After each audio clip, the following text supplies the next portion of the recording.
I think one interesting effect of what's happened is I feel so much more free to spend Bitcoin. Like a lot of people are like, oh, I never want to spend my Bitcoin or sell my Bitcoin. I'll we'll go out to drinks and I'll pay Carmen, over Lightning with Moon. And it's like, I don't feel bad because like all I have is Bitcoin to spend. I don't have any fiat to spend and feel bad about, I lost out. Well, you psychologically have to do that. Exactly. So I think that's another big shift. It's like when you're on Bitcoin, that is your money. So spend your Bitcoin. It's totally fine. Yeah. How much are you using Lightning more because of this, or has it not made a difference? Absolutely. Okay. I'm absolutely using Lightning more. Obviously not a requirement, but most people that I know accept Lightning payments. So Moon or Strike or anything like that, or Blue Wallet, they're all Lightning. There's some cool stuff coming with the Fedimint stuff. I don't know if you've heard much about that. What's it, Obi? Obi, and there's a bunch of other show in Bedford. Yeah, Obi's coming to Bedford. Yes. All right. I'm very excited for that stuff. There's some really good people working on that. I don't know if I can. We'll talk about it afterwards. I don't know if I should say who's working on it, but very promising. Lightning interface, but a very different, interesting custody model, and very good for privacy. Okay, so based on what you've done and what you've experienced so far, you must have been able to spot gaps in the market, that things that are needed within the ecosystem. Like if you didn't have Level, some of the shit you wouldn't be able to do. Yeah. So you must have spotted things that Level need to do, but like wider things that are needed to help make your life easier. What's missing? Yeah, one thing I've been thinking about a lot is even though I'm like a UX guy and I think about seamless experiences and stuff, I'm getting more and more to be like a privacy-minded person. I think about all my KYC footprint and stuff like that. And I'm learning about it from Odell and our friend Seth for Privacy, who you had on your show. Really good episode. Yeah, great guy. Yeah, listeners should check that out. So I'm getting more, I'm learning more about KYC and going down that route. So I'm trying to think about options for people who want to go down the no KYC route and still hold no dollars. And I know like the Bitcoin company, Ben Price and Ben Carmen, they're thinking about some of that as well. It's challenging in the US, but they're thinking about some stuff. You can already buy no KYC Visa cards and you can top that up. That's very interesting. But it's just interesting to think about those ways to spend Bitcoin, no KYC. Because imagine this. Imagine if Moon Wallet, you've coin joined your Bitcoin, you bought it no KYC, coin joined it, put it in your Moon Wallet. Now Moon is your bank account. Moon is your bank account. And whenever you need to interface with ACH, what if you could spend that Bitcoin with a service like Bitrefill or Bills.com, BYLLS.com. That's Francis's company. It's only in Canada, unfortunately. But Bitrefill. I believe, do you know Edge Wallet? Edge. Yeah, Edge. So they've got a no KYC card. Exactly. And I haven't used it, but I've heard about it. Yeah. That's kind of cool. Yeah. I don't know how they've got away with that. I have no clue. I want to talk to someone about it because I'm like, how? So infrastructure-wise, the main thing that's missing is no KYC stuff. I think that's one thing, right? There's different paths. So that's what I'm partly interested in. I'm also partly interested in advancing the level stuff. So making it more seamless. You hold dollars. I don't have to think about selling the dollars for Bitcoin, the Bitcoin for dollars and vice versa. Income comes in. I see it as Bitcoin. I spend money out, gets converted automatically. That's missing. That's really, it's like Strike. I mean, you know Strike. Yeah, of course. You use dollars on Strike. There's no concept of Bitcoin at all. You scan a QR and your dollars are sent.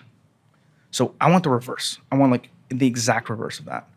And I think we're going to see that from, I'm guessing all of these financial services apps are going to converge. Fold, Strike, Cash App, Level. That's my guess. Yeah, and I think that's what it is. It needs somebody to connect all the dots into a single service, because at the moment it's quite disjointed for you. Exactly. You know, you get paid, it goes into Level, you need a card for this, you need that app for that. Which makes it hard to recommend, frankly. It's like when people ask me, what do you do with Bitcoin? I'm just like, just DCA. Like the stuff that I don't do personally, I'm like, DCA, 5% of your income, 10% of your income, and move it into your on-chain vault. That's kind of what I recommend, because it's like, the tools aren't there yet for me to be like, go use this thing. And yeah. And you got to have a certain amount of Bitcoin knowledge, exactly. So like technical proficiency, trying to get some people in just to even buy some, like just to buy some Bitcoin. That's a big leap. hard. All right, now you need to self-custody. Just get a ledger or whatever. I said ledger, they're a sponsor. Get a Yeah. But cold card's a bigger step. That's too, getting them to do that, to go where you've gone, that's a long way. Eventually we'll get to a point where everyone will be doing what you're doing naturally, but we're a long way from having those services. But there's kind of an interesting question there of like, how can you design an app like that to facilitate that experience, and think about like, what is a new user going to think about? Like, what if you could say, I want 80% of my checking account to be Bitcoin. And it automatically just like does that in the background. So you're always 80% Bitcoin and 20% dollars. We need to find a Bitcoiner who is also a UX designer. Hold on. This is it, isn't it? You've grifted us. I've grifted. Yeah, this is all a scam. Yeah. Oh, man. Yeah. Okay. We know what you're doing. Mm-hmm. We know why you're doing it. Mm-hmm. We know other people are doing it. Mm-hmm. How ahead of the curve are you with this? Like, are you running this part as a test yourself to learn from it? Like, what I'm trying to get at is like, are you like kind of a martyr in this as well? I think maybe the first month I kind of felt that way. Okay. It was like, oh yeah, I'm just testing this out. I'm not going to talk about it too much. But then the more I was like thinking about it, it was like, this is just, it makes sense. It's like taking the philosophy to the logical extreme. It's like, okay, this makes sense. And then it also added to the fact that like, I'm not the first person doing this. This isn't a new thing. Mm-hmm. Like I said, Max and Samurai and all those guys have been doing it. So I was like, yeah, Bitcoin's my money and I'm interoperable with anyone. I prefer to pay in Lightning because it's faster, it's more private. But I'm happy to work with whatever you want to work with. I'm not going to beg you for it. And I think when we all independently upgrade to Bitcoin independently, we sort of upgrade the world in our own like personal ways, you know? So I think that's the most exciting part. Okay. Have you done a tax return yet? Yes. Yeah. So I filed my taxes, what was it? 2021.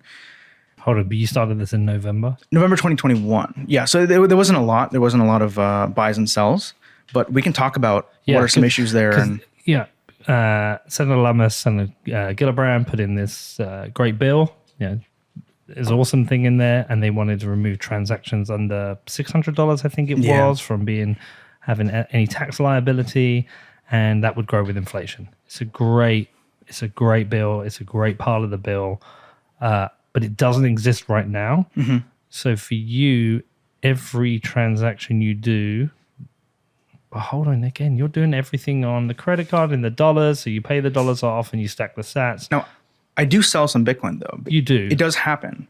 And I think here's the key. And again, I'm not a tax advisor. But you're only paying tax on when you've made money on the Bitcoin. Bingo. Only when it goes up. Yeah. And there's some more interesting things, some more interesting nuances that you might find interesting. Again, not a tax advisor. Look it up. Talk to your CPA.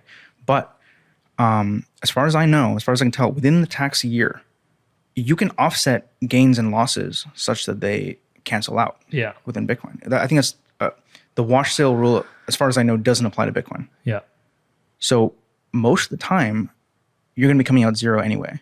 Yeah. I mean, I guess the biggest point of this is imagine you weren't doing that like that and you were doing everything with Lightning, you would have an administrative pain in the ass. Exactly. Now, I'm not going to say don't report stuff for taxes. You should report, but some people may choose to not do that.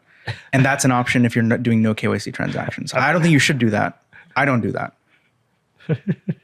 But I file all my taxes. Exactly. And I declare all my Bitcoin buys and sales, but I definitely don't go through my Lightning purchases. I didn't go through my Lightning ones in El Salvador. I was like, fuck that. I can't be bothered. Come and complain. Give me the fine. The fine will probably be less, because the amount I spent on Lightning, the fine will probably be less than the time wasted doing that bullshit. Exactly. And yeah. Okay. So that's tax covered. Yeah. I think a combination of no KYC plus some new regulation that comes in, hopefully will ease up a lot of these smaller transactions. And then the bigger stuff, yeah, it balances out, and like Level gives you a really nice spreadsheet. You literally give the spreadsheet to your accountant, and they deal with all the headache. So it hasn't been a problem in my experience. I'll keep you all updated.